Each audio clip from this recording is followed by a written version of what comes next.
Hello, this is Morel Bernard with the continuation of the story Talking Bird, Singing Tree, Golden Water. And so, by the way, please subscribe to Study Coach UK channel.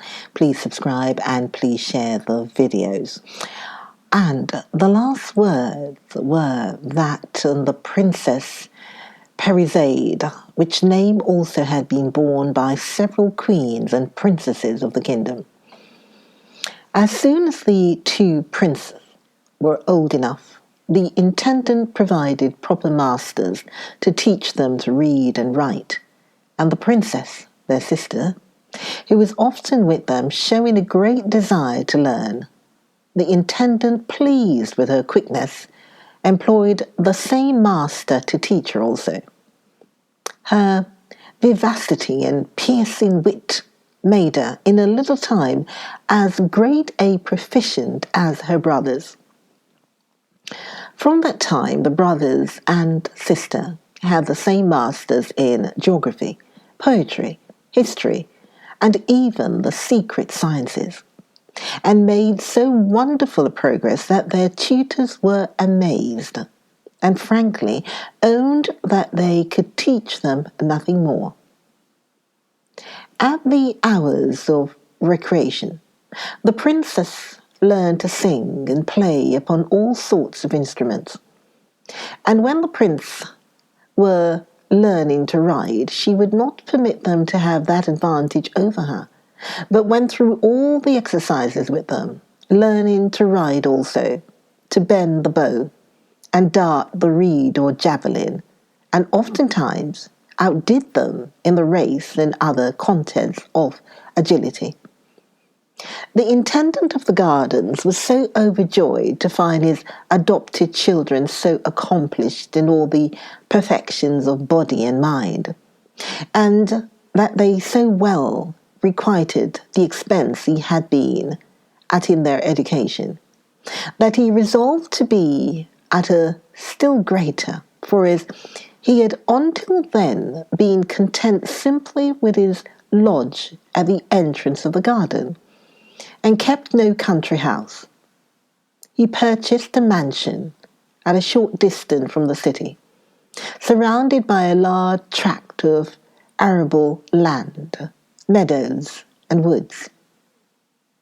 As the house was not sufficiently handsome nor convenient, he pulled it down, and spared no expense in building a more magnificent residence. He went every day to hasten by his presence the great number of workmen he employed, and as soon as there was an apartment ready to receive him, passed several days together there, when his presence was not necessary at court. And by the same exertions, the interior was furnished in the richest manner, in consonance with the magnificence of the edifice. Afterwards, he made gardens according to a plan drawn by himself. He took in a large extent of ground which he walled around and stocked with fallow deer, that the princess and princess might divert themselves with hunting when they chose. When this country seat was finished and fit for habitation, the intendant of the gardens went and cast himself at the emperor's feet, and after representing how long he had served and the infirmities of age which he found growing upon him, he begged that he might be permitted to resign his charge into his majesty's disposal and retire. The emperor gave him leave, with the more pleasure, because he was satisfied with his long services, both in his father's reign and his own, and when he granted it, asked what he should do to recompense him. "Sir," replied the intendant of the gardens, "I have received so many obligations from your majesty and the late emperor your father of happy memory, that I desire no more than the honour of dying in your favour." He took his leave of the emperor, and retired with the two princes and the princess to the country retreat he had built. His wife had been dead some years, and he himself had not lived above 6 months with his charges before he was surprised by so sudden a death that he had not time to give them the least account of the manner in which he had discovered them. The Princess Bahman and Pervis, and the Princess Parizade, who knew no other father than the intendant of the emperor's gardens, regretted and bewailed him as such, and paid all the honours in his funeral obsequies which love and filial gratitude required of them.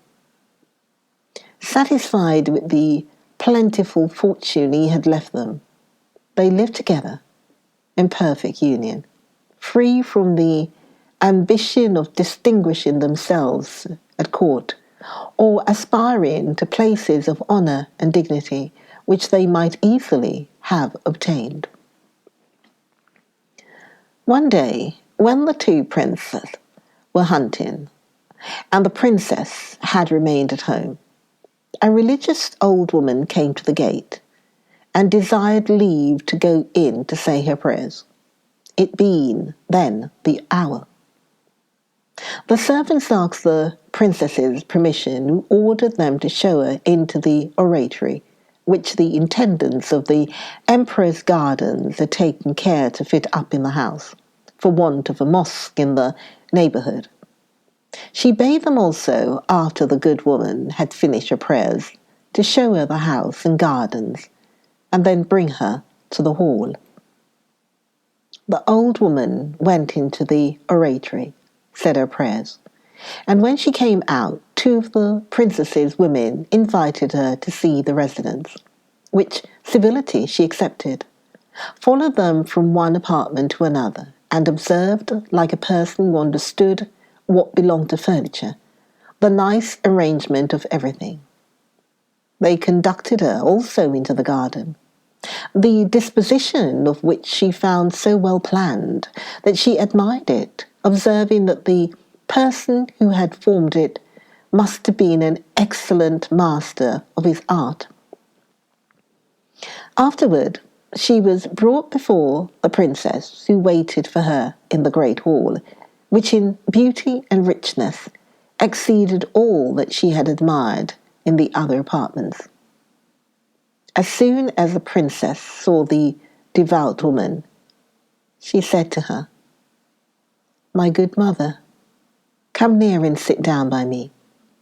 I am enjoyed at the happiness of having the opportunity of profiting for some moments by the example and conversations of such a person as you, who have taken the right way by dedicating yourself to the service of God.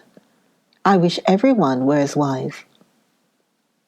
The devout woman, instead of sitting on a sofa, would only sit upon the edge of one.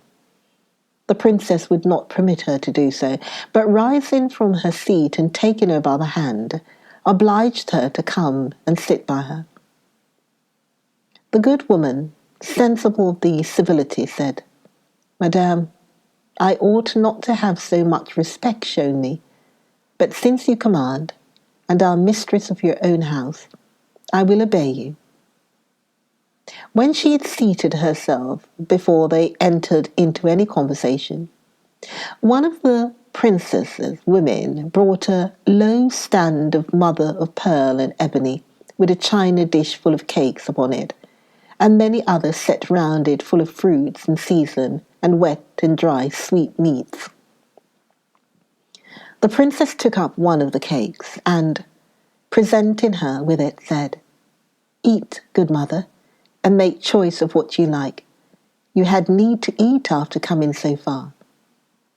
"Madame," replied the good woman, "I am not used to eat such delicacies, but will not refuse what God has sent to me by so liberal a hand as yours." While the devout woman was eating, the princess ate a little too, to bear her company, and asked her many questions upon the exercise of devotion which she practiced and how she lived, all of which she answered with great modesty. Talking of various things, at last the princess asked her what she thought of the house and how she liked it. "Madame," answered the devout woman, "I must certainly have very bad taste to disapprove anything in it, since it is beautiful, regular, and magnificently furnished with exactness and judgment, and all its ornaments adjusted in the best manner. Its situation is an agreeable spot, and no garden can be more delightful, but yet, if you will give me leave to speak my mind freely, I will take the liberty to tell you that this house would be incomparable if it had three things which are wanting to complete it." "My good mother," replied the Princess Presade, "what are those?" "I entreat you to tell me what they are. I will spare nothing to get them." "Madame," replied the devout woman, "the first of these three things is the talking bird, so singular a creature that it draws round it all the songsters of the neighbourhood which come to accompany its voice. The second is the singing tree, the leaves of which are so many mouths which form an harmonious concert of different voices and never cease. The third is the golden water, a single drop of which being poured into a vessel properly prepared, it increases so as to fill it immediately and rises up in the middle like a fountain, which continually plays, and yet the basin never overflows." "Ah, my good mother," cried the princess, "how much am I obliged to you for the knowledge of these curiosities! I never before heard there were such rarities in the world. But as I am persuaded that you know, I expect that you should do me the favour to inform me where they are to be found." "Madame," replied the good woman, "I should be unworthy the hospitality you have shown me if I should refuse to satisfy your curiosity on that point, and am glad to have the honour to tell you that these curiosities are all to be met with in the same spot, on the confines of this kingdom, towards India. The road lies before your house, and whoever you send needs but follow it for 20 days. And on the 20th only let him ask the first person he meets where the talking bird, the singing tree, and the golden water are, and he will be informed." After saying this, she rose from her seat, took her leave, and went her way. The Princess Prince's thoughts were so taken up with the talking bird, singing tree, and golden water that she never perceived the devout woman's departure, till she wanted to ask her some question for her better information, for she thought that what she had been told was not a sufficient reason for exposing herself by undertaking a long journey.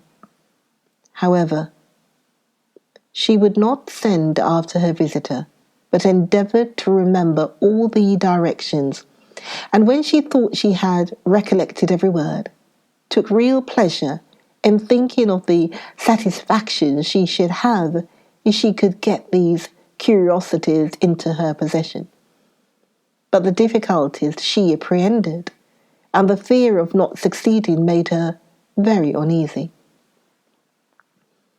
She was absorbed in these thoughts when her brothers returned from hunting, who, when they entered the great hall, instead of finding her lively and gay as she was wont to be, were amazed to see her so pensive and hanging down her head as if something troubled her. "Sister," said Prince Bahman, "what is become of all your mirth and gaiety? Are you not well? or has some misfortune befallen you? Tell us, that we may know how to act, and give you some relief. If anyone has affronted you, we will resent his insolence." The princess remained in the same posture some time without answering, but at last lifted up her eyes to look at her brothers, and then held them down again, telling them nothing disturbed her. "Sister," said Prince Bahman, "you conceal the truth from us. There must be something of consequence. It is impossible we could observe so sudden a change if nothing was the matter with you. You would not have us satisfied with the evasive answer you have given. Do not conceal anything, unless you would have us suspect that you renounce the strict union which has hitherto subsisted between us." The princess, who had not the smallest intention to offend her brothers, would not suffer them to entertain such a thought, but said, "When I told you nothing disturbed me, I meant nothing that was of importance to you, but to me it is of some consequence. And since you pressed me to tell you by our strict union and friendship, which are so dear to me, I will. You think, and I always believe so too, that this house was so complete that nothing was wanting. But this day I have learned that it lacks 3 rarities, which would render it so perfect that no country seat in the world could be compared with it. These 3 things are the talking bird, the singing tree, and the golden water." After she had informed them wherein consisted the excellency of these rarities, "A devout woman," added she, "has made this discovery to me, told me the place where they are to be found, and the way thither. Perhaps you may imagine these things of little consequence, that without these additions our house will always be thought sufficiently elegant, and that we can do without them. You may think as you please, but I cannot help telling you that I am persuaded they are absolutely necessary, and I shall not be easy without them. Therefore, whether you value them or not, I desire you to consider what person you may think proper for me to send in search of the curiosities I have mentioned." "Sister," replied Prince Bahman, "nothing can concern you in which we have not an equal interest. It is enough that you desire these things to oblige us to take the same interest. But if you had not, we feel ourselves inclined of our own accord and for our own individual satisfaction. I am persuaded my brother is of the same opinion, and therefore we ought to undertake this conquest, for the importance and singularity of the undertaking deserve that name. I will take the charge upon myself. Only tell me the place and the way to it, and I will defer my journey no longer than till tomorrow." "Brother," said Prince Pervis, "it is not proper that you, who are the head of our family, should be absent. I desire my sister should join with me to oblige you to abandon your design and allow me to undertake it. I hope to acquit myself as well as you, and it will be a more regular proceeding." "I am persuaded of your goodwill, brother," replied Prince Bahman, "and that you would succeed as well as myself in this journey, but I have resolved and will undertake it. You shall stay at home with our sister, and I need not recommend her to you." The next morning, Bahman mounted his horse, and Pervis and the princess embraced and wished him a good journey. But in the midst of their adieus, the princess recollected what she had not thought of before. "Brother," said she, I had quite forgotten the accidents which attend travellers. Who knows whether I shall ever see you again? Alight, I beseech you, and give up this journey. I would rather be deprived of the sight and possession of the talking bird, the singing tree, and the golden water, than run the risk of never seeing you more. Sister, replied Barman, smiling at her sudden fears, my resolution is fixed. The accidents you speak of befall only those who are unfortunate, but there are more who are not so. However, as events are uncertain and I may fail in this undertaking, all I can do is to leave you this knife. Barman pulled in a knife from his vestband and presented it to the princess in the sheet said, Take this knife, sister, and give yourself the trouble sometimes to pull it out of the sheath, while you see it clean as it is now. It will be a sign that I am alive. But if you find it stained with blood, then you may believe me dead and indulge me with your prayers. The princess could obtain nothing more of Barman. He bade adieu to her and Prince Pervis for the last time and rode away. When he got into the road, he never turned to the right hand nor to the left, but went directly forward towards India. The 20th day, he perceived on the roadside a hideous old man who sat under a tree near a thatched house, which was his retreat from the weather. His eyebrows were as white as snow, as was also the hair of his head. His whiskers covered his mouth, and his beard and hair reached down to his feet.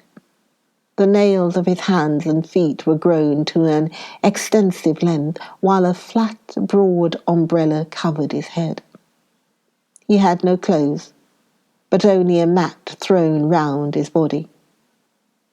This old man was a dervish, for so many years retired from the world to give himself up entirely to the service of God, that at last he had become what we have described.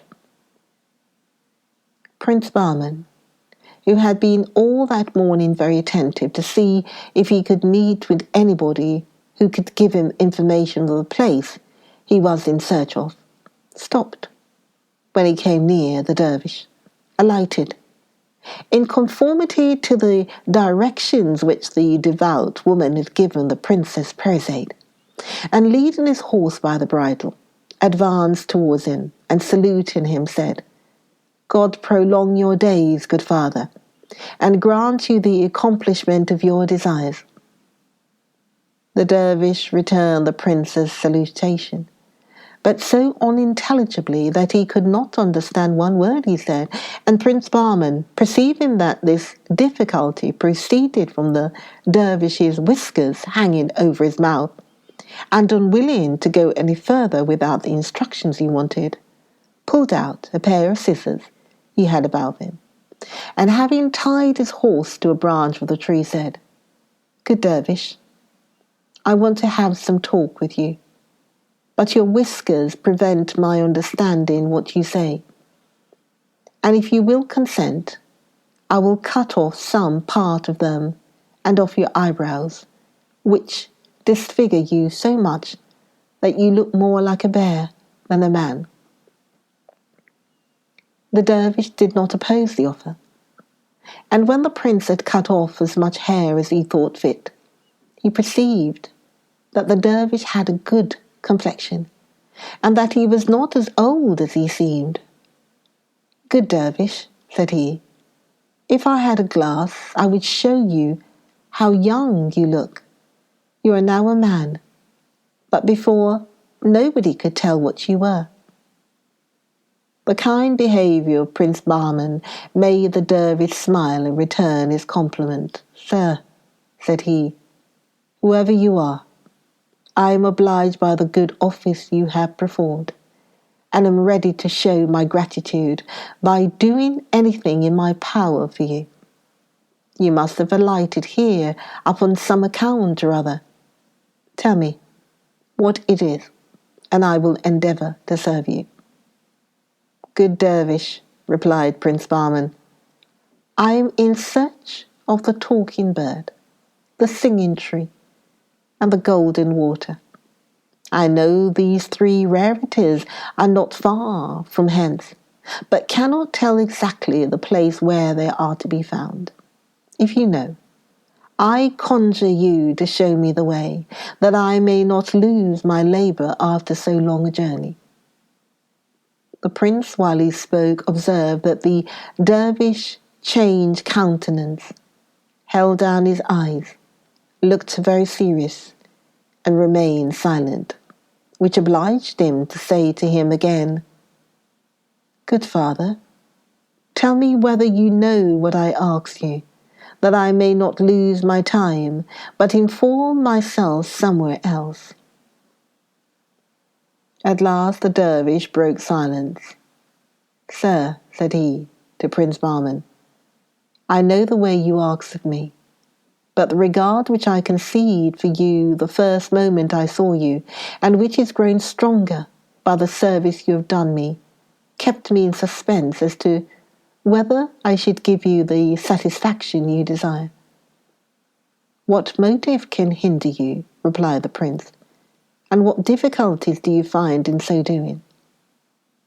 "I will tell you," replied the dervish. "The danger to which you are going to expose yourself is greater than you may suppose. A number of gentlemen of as much bravery as you can possibly possess have passed this way and asked me the same question. When I had used all my endeavours to persuade them to desist, they would not believe me.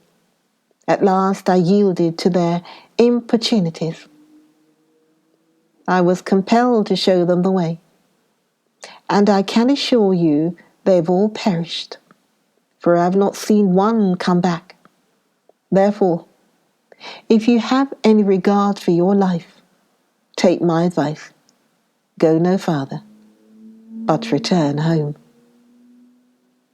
Prince Bahman persisted in his resolution. "I will not suppose," said he to the dervish, "but that your advice is sincere.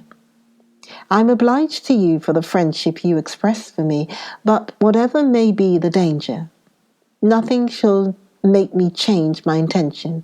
Whoever attacks me, I am well armed, and can say I am as brave as anyone. But they who will attack you are not to be seen," replied the dervish. "How will you defend yourself against invisible persons?"